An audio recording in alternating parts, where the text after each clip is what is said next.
दोस्तों, आज 7 नवंबर है और आज का, जैसा कि मैं प्रतिदिन एक कोट्स बोलता हूँ, आज का कोट्स है sticks and stone break bones, words often break relationship.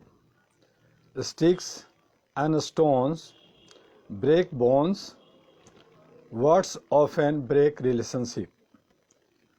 तो दोस्तों, जो बाइडेन की ज़बरदस्त जीत, खिसियानी बिल्ली खंबा नोचे और झूठ बोले कौवा काटे, काले कौवे से डरियो, झूठ को मात खाना होगा, देखते रहियो। जुमलाबाज और बोतोलाबाज, सावधान सावधान। और इसके साथ ही मैं ये कहना चाहता हूँ कि जो दूसरों के लिए गड्ढा खोदता है वो खुद गड्ढे में गिरता है।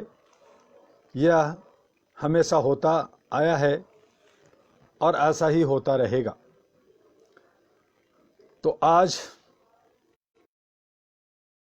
सबक सीखना है।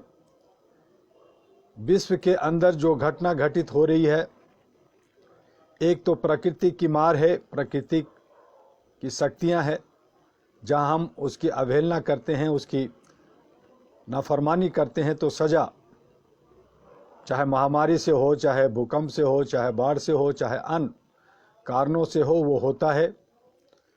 और उस हालत में हम डर करके भगवान की शरण में प्रार्थना और हाथ जोड़ने लगते हैं, त्राही त्राही करने लगते हैं। उसके बाद भी हमें सबक नहीं मिलता कि हम एक मानव को मानव की तरह रहना चाहिए, इंसानियत के साथ रहना चाहिए। सत्ता के भूखे जो सत्ता चाहते हैं, शासन चाहते हैं, अपना हुक्म चलाना चाहते हैं, वो जो जिस तरह से चाल चलते हैं, जिस तरह की हरकतें करते हैं, वो आप सभी लोग वाकिफ़ हैं। और ऐसी हालत में जो जैसा बोएगा वैसा काटेगा ही। ये भूल जाते हैं कि उन्हें एक दिन मरना है, और ये भूल जाते हैं कि हमारे जो परिवार है, जिसके लिए हम जीते हैं, मरते हैं, कई तकलीफ़ें हो सकती है, लेकिन अपनी धुन में आदमी के अंदर जो एक फरिश्ता बैठा होता है, उसको उठा के फेंक देते हैं और शैतान बन करके तांडव मचाते हैं, शैतान बन जाते हैं और शैतान की हरकतें करने लगते हैं। तो इन सारी चीज़ों से हमें सीखना चाहिए, मानवता को बचाना है, तभी हम सब बच सकते हैं, तभी हम शांति प्रिय रह सकते हैं। और इसके लगातार मानवाधिकार all India human rights association काम करता रहा। आज बिहार विधानसभा में मत डाला जा रहा है, आखिरी चरण का।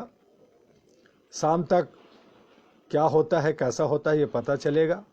और वोटिंग 10 को पता चल जाएगा कि जुमलेबाज, बतौलेबाज लोग जीतते हैं या अच्छे सच्चे लोग जीतते हैं। ये जनता पे निर्भर करता है और बाकी राज्यों का, तो उसका भी इंतज़ार करें। लेकिन हम सभी एक मानव है और मानवीय मूल्यों को समझते हुए, हमें एक दूसरे से प्यार करते हुए, अपने परिवार, समाज और देश का मान सम्मान, इज्जत बचाते हुए, संवैधानिक तरीके से जो कानून बनता है या बनाया गया है, वो सभी मानव के हित में बनाया गया है। उनको सब चीज़ों को देखते हुए हमें आगे बढ़ना है और लोगों को भी आगे बढ़ाना है और लोगों को बताना है कि भाई, आप अपनी अहम, अपनी ईगो छोड़ दो और जितनी शांति और सादगी के साथ जी सकते हो, प्यार से रहो, आपस में मिल के रहो।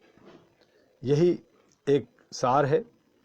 और इसके साथ ही जो सुशासन और मानवाधिकार पे हमने जो आपसे बात करना था, वो बल्कि और भी लोग, हालांकि 11 नवंबर को शिक्षा दिवस होता है, लेकिन कुछ लोग कुछ जगहों पे शिक्षा दिवस आज ही मना रहे हैं।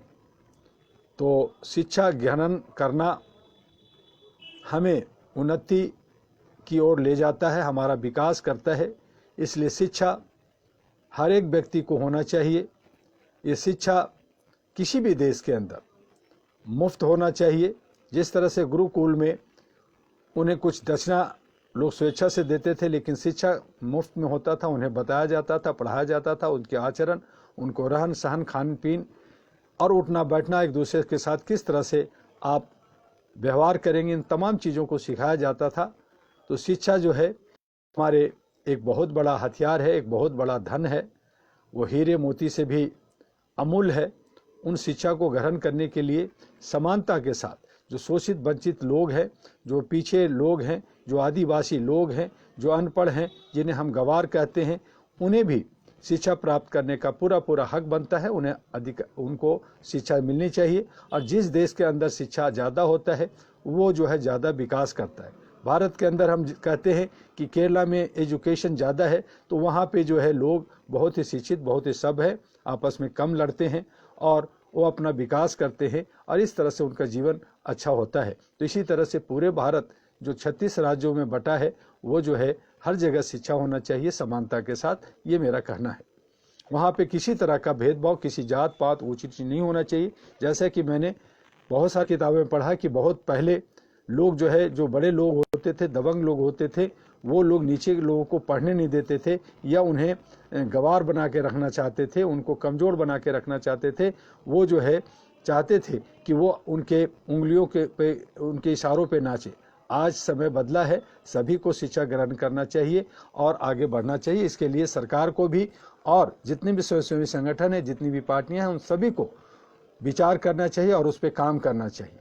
इन्हीं शब्दों के साथ जो मेरा मानवाधिकार सुशासन के जो कोर्स हैं, आज हम लोग शोषित, वंचित व उपेक्षित लोगों पे ही बात करना चाहते हैं। हमारे देश में वंचितों और शोषितों की संख्या भी कम नहीं है, बहुत ज़्यादा है।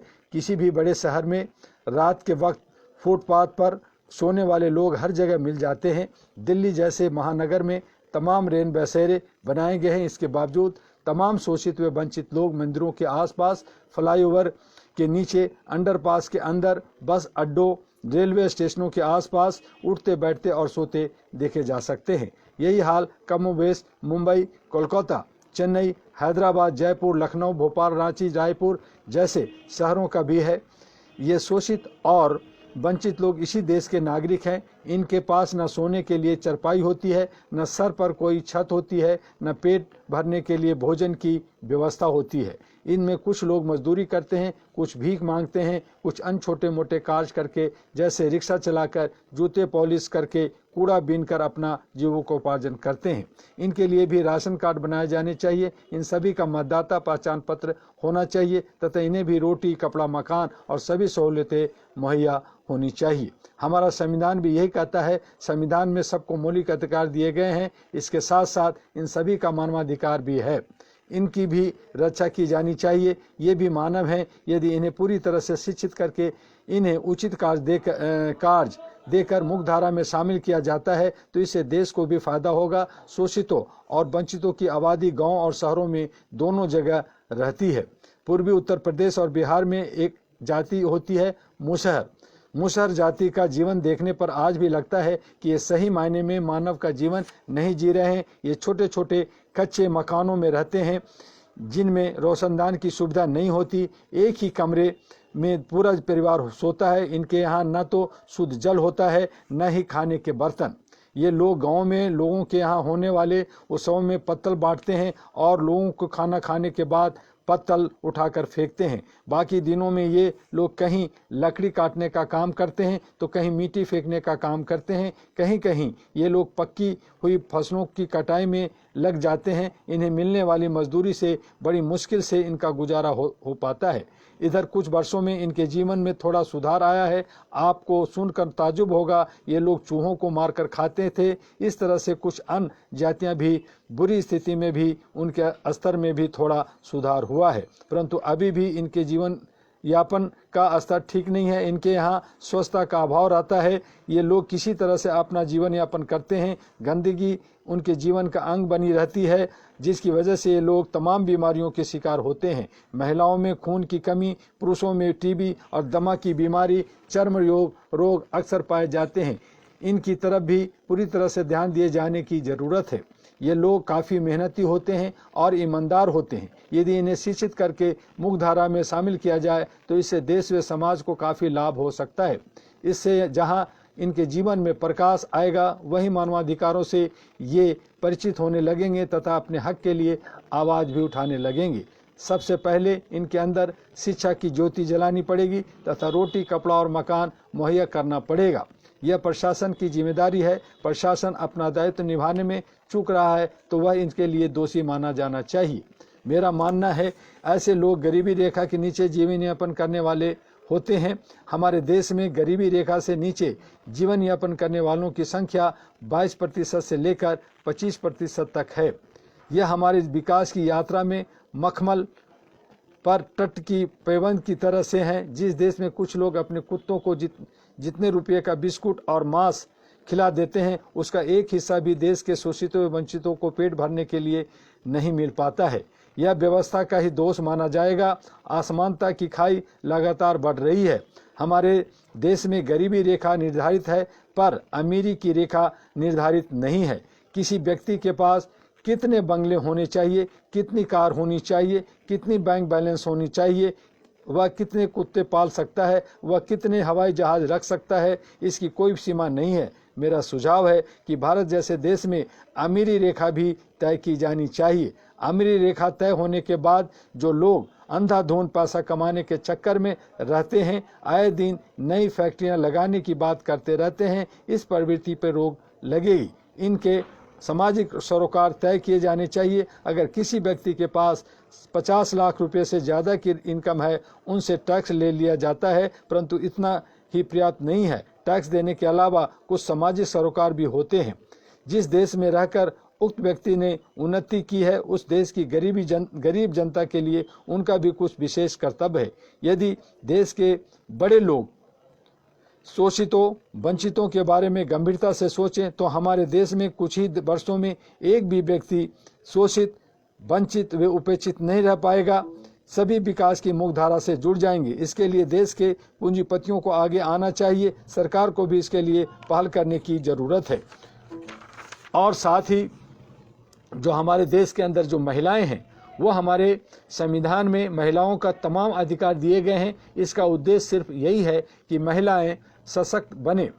महिला सशक्तिकरण के लिए देश की विभिन्न राज्य सरकारें और केंद्र राज्य सरकार दोनों मिलकर प्रयास कर रही है। इससे इस दशा में काफ़ी सुधार हुआ है, पर अभी भी बहुत कुछ किया जाना बाकी है। महिलाओं को संविधान में कई तरह के अधिकार दिए गए हैं। दिल्ली, मुंबई और देश के कई बड़े शहरों में विगत कुछ वर्षों में महिलाओं के साथ कुछ ऐसी घटनाएं घटी जिससे पूरा समाज उद्वेलित हो उठा। अपराधियों ने तमाम सीमाओं को पार करके अमानुषिक प्रवृत्ति का परिचय दिया। इससे महिलाओं की सुरक्षा को लेकर देश में नए सिरे से एक बहस छिड़ गई। इसके बाद इस मुद्दे को लेकर सरकार भी परेशान हो उठी। ऐसे में महिलाओं के साथ बलात्कार करने वाले को कौन सी सजा दी जाए, इसको लेकर समान लोगों से लेकर बुद्धिजीवियों में भी विचार विमर्श होने लगा। ऐसे में सरकार ने एक आयोग का गठन किया। आयोग ने कई बिंदुओं पर प्रकाश डालते हुए सरकार को सुझाव दिए। इससे महिलाओं के प्रति अपराध करने वालों के खिलाफ और कड़ाई की गई है। महिलाओं को मुफ्त कानूनी सहायता देने का भी प्रावधान है। कोई महिला यदि किसी केस में आरोपित है तो वह मुफ्त कानूनी सहायता ले सकती है। वह अदालत से यह अनुरोध कर सकती है कि उसे मुफ्त कानूनी सहायता दी जाए। ऐसे में लीगल सेल महिलाओं को मुफ्त कानूनी सहायता देती है। स्त्री धन पर महिलाओं को अधिकार दिया गया है। अगर ससुराल पक्ष ने महिला का स्त्री धन अपने पास रखा है तो इसके खिलाफ वह शिकायत कर सकती है तथा कोर्ट के आदेश के बाद महिला को स्त्री धन वापस आसानी से मिल जाएगा। गर्भवती महिलाओं को भी कुछ विशेष अधिकार दिए गए हैं, जिसके तहत कोई महिला चाहे सरकारी संस्था में काम करती हो या गैर सरकारी संस्था में, उसे मैटरनिटी लीव का लाभ मिलेगा। मैटरनिटी लीव 12 हफ्ते तक ली जा सकती है। इस अवधि में महिला को पूरा वेतन दिया जाएगा। दहेज के खिलाफ भी महिलाओं को अधिकार दिए गए हैं। महिलाएं अपने ससुराल में अच्छी तरह से रहे, इसके लिए भी कानून में प्रावधान किया गया है। अगर किसी महिला को दहेज के लिए मानसिक, शारीरिक या अन्य तरह की से प्रताड़ित की जाती है तो महिला इसके खिलाफ केस दर्ज करा सकती है। यह एक गैर जमानती अपराध है। इस मामले में दोषी पाए जाने पर 3 साल तक की कैद का प्रावधान है। यदि शादी से लेकर 7 साल के अंदर शादीशुदा महिला की संदिग्ध परिस्थिति में मौत होती है तो पुलिस उसके खिलाफ केस दर्ज कर सकती है। हमारे कानून के हिसाब से दहेज लेना और देना दोनों अपराध है। दहेज देने वालों के खिलाफ भी सजा का प्रावधान है। नाबालिग बच्चों को सुरक्षा देने के लिए पोक्सो कानून बनाया गया है। ऐसे मामले संघीय अपराध की श्रेणी में आते हैं। 18 साल से कम उम्र के लड़का या लड़की किसी के साथ किसी तरह का यौन अपराध पोक्सो कानून के तहत आता है। यदि बच्चों की पोर्नोग्राफी की जाती है तो इसके लिए भी सजा का प्रावधान है। गंभीर मामलों में उम्र तक कैद तक की सजा का प्रावधान है। लिव इन रिलेशन में रहने वाली महिलाओं को भी घरेलू हिंसा एक्ट के तहत सुरक्षा मिली हुई है। इस एक्ट के तहत उन्हें मुआवजा मिल सकता है। लिव इन रिलेशनशिप के बारे में भी कुछ बातें स्पष्ट रूप से कही गई है। यदि दोनों पक्ष बालिग हों और शादी के योग्य हों तभी वे बगैर विवाह किए एक दूसरे के साथ रह सकते हैं। यदि दोनों में से एक भी यदि शादीशुदा है तो वह लिव इन रिलेशनशिप नहीं माना जाएगा। यदि दोनों तलाकशुदा हैं और अपनी इच्छा लिव इन रिलेशन में रह रहे हैं तो इसे माना गया है। लिव इन रिलेशन में रहने वाली महिला को भी हर तरह की घरेलू कानून हिंसा कानून के तहत शिकायत करने का अधिकार दिया गया है और उसे जबरदस्ती घर से नहीं निकाला जा सकता है।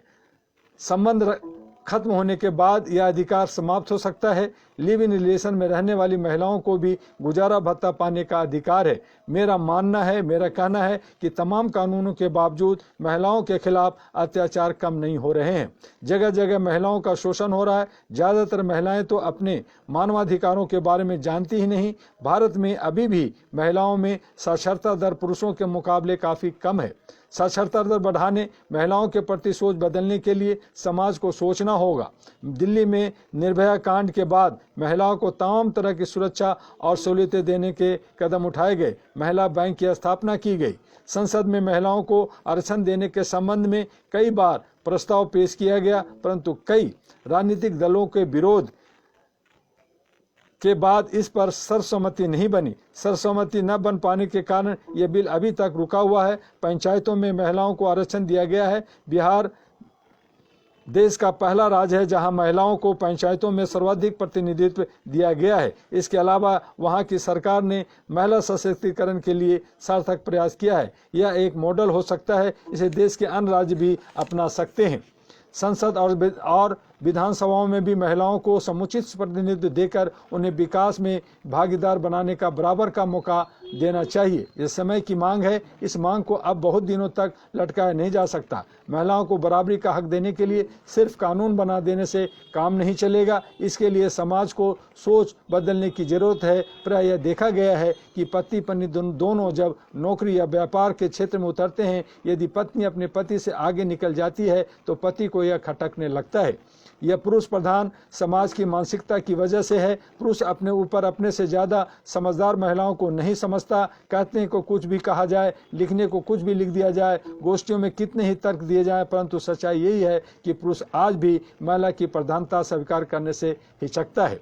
यह सोच भारत के लिए अत्यंत ही दुखद है, क्योंकि भारत में महिलाओं को प्राचीन काल से ही बड़ा स्थान प्राप्त है। महिलाएं हमारे देश की प्रधानमंत्री भी रह चुकी हैं।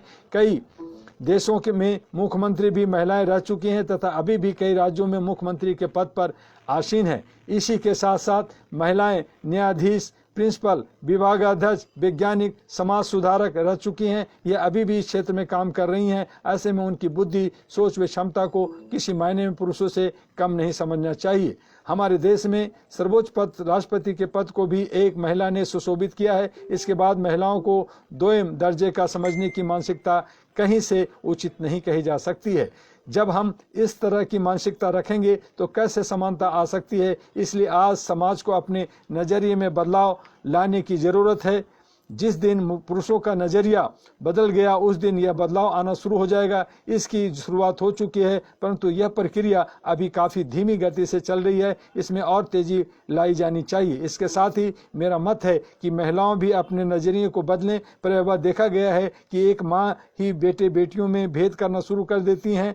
वही माँ जब सास बनती है तो अपने बेटी बहू के अधिकारों में फर्क करने लगती है। यहाँ पर महिलाओं को हक के लिए एक महिला के रूप में सोचना होगा, क्योंकि वह एक माँ है, बेटी है, बहन है, दादी है, नानी है। इसी तरह से एक छोटी बेटी भी आगे चलकर इन्हीं सब रिश्तों में बंधेगी। एक माँ या एक सास जैसा आचरण प्रस्तुत करेगी, आगे चलकर उसकी बेटी और बहू भी उसी तरह का आचरण करेगी। ऐसे में महिलाओं को भी अपनी सोच में परिवर्तन लाने की ज़रूरत है। और इन्हीं शब्दों के साथ आज बस इतना ही। कल संडे है, कल मैं आपसे नहीं मिलूंगा, लेकिन मंडे को 1 बजे फिर आपसे फेसबुक पे मिलूंगा। आपका डॉक्टर एम यू दुआ। नमस्कार, जय हिंद, जय भारत।